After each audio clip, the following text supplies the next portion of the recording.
ಕ್ಷೇತ್ರ ಧರ್ಮಸ್ಥಳ ಗ್ರಾಮಾಭಿವೃದ್ಧಿ ಯೋಜನೆಯು ಪ್ರಜಾ ಹಕ್ಕು ಯೂಟ್ಯೂಬ್ ಚಾನಲ್ ಅವರಿಗೆ ಹೊಸ ವರ್ಷದ ಶುಭಾಶಯಗಳನ್ನು ಹೇಳುತ್ತಾ ಗ್ರಾಮಾಭಿವೃದ್ಧಿ ಯೋಜನೆಯ ಕಾರ್ಯಕ್ರಮಗಳ ಬಗ್ಗೆ ಹನಿ ಹನಿ ಕೂಡಿದರೆ ಹಳ್ಳ, ತೆನೆ ತೆನೆ ಕೂಡಿದರೆ ರಾಶಿ ಎಂಬ ನಾಣ್ಣುಡಿಯಂತೆ ಶ್ರೀ ಕ್ಷೇತ್ರ ಧರ್ಮಸ್ಥಳ ಗ್ರಾಮಾಭಿವೃದ್ಧಿ ಯೋಜನೆಯು 1982ರಲ್ಲಿ ಸ್ಥಾಪನೆಯಾಗಿ ಮೊದಲ ಯೋಜನೆ ಬೆಳ್ತಂಗಡಿಯಲ್ಲಿ ಶ್ರೀ ಕ್ಷೇತ್ರ ಧರ್ಮಸ್ಥಳ ಗ್ರಾಮಾಭಿವೃದ್ಧಿ ಯೋಜನೆಗೆ ಚಾಲನೆ ನೀಡಲಾಯಿತು. ಡಾಕ್ಟರ್ ವೀರೇಂದ್ರ ಹೆಗಡೆಯವರ ಕನಸಿನ ಕೂಸಾದ ಯೋಜನೆಯು ಇಂದು ಕರ್ನಾಟಕದ ಪ್ರತಿಯೊಂದು ಹಳ್ಳಿಗೂ ತಲೆ ಎತ್ತಿದೆ. ಗ್ರಾಮಾಭಿವೃದ್ಧಿ ಯೋಜನೆಯು ಗ್ರಾಮೀಣ ಜನರ ಜೀವನ ಪರಿವರ್ತನೆಗೆ ಹೊಸ ನಾಂದಿ ಹಾಡಿದೆ. ಆದರೆ ಗಾಂಧೀಜಿಯವರ ರಾಮರಾಜ್ಯದ ಕನಸು ಈ ಯೋಜನೆಯಿಂದ ನನಸಾಗುತ್ತಿದೆ.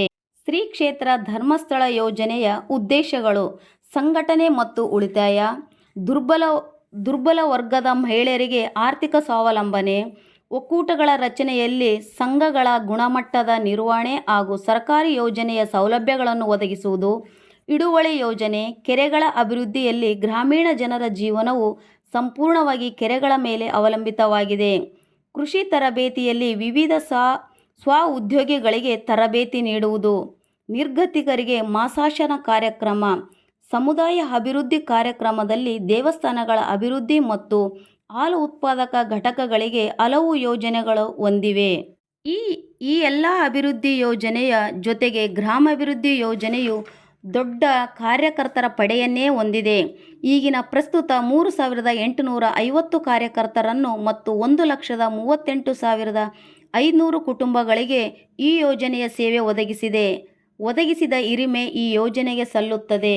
1,18,500 ಸ್ವಸಹಾಯ ಸಂಘಗಳು ಈ ಯೋಜನೆಯಲ್ಲಿ ಕೆಲಸ ಮಾಡುತ್ತಿವೆ. 6,000 ಒಕ್ಕೂಟಗಳು ರಚನೆಯಾಗಿವೆ. ಈ ಎಲ್ಲ ಯೋಜನೆಯ ಬಗ್ಗೆ ಧರ್ಮಸ್ಥಳದ ಬ್ಯಾಂಕ್ ಮ್ಯಾನೇಜರ್ ಅವರು ತಿಳಿಸಿದರು. ನಂತರ ಪತ್ರಕರ್ತರು ಮತ್ತು ಮಾಧ್ಯಮದವರಿಗೆ ಕರ್ನಾಟಕ ಕಾರ್ಯನಿರತ ಪತ್ರಕರ್ತರ ಮತ್ತು ತಾಲೂಕು ಅಧ್ಯಕ್ಷರಾದ ರಾಜು ಗಿಂಡಿ ಹಾಗೂ ತಾಲೂಕು ಖಜಾಂಚಿ ಗೌಸ್ ಪಾಷಾ, ಸದಸ್ಯರಾದ ಹಿದಾಯತ್ ದೊಡ್ಮನೆ ಇನ್ನಿತರರು ಉಪಸ್ಥಿತರಿದ್ದರು. ಪ್ರಜಾ ನ್ಯೂಸ್ ಜೊತೆ ಹಿದಾಯತ್ ದೊಡ್ಮನೆ, ಸಿರುವಾರ್. ಧನ್ಯವಾದಗಳು.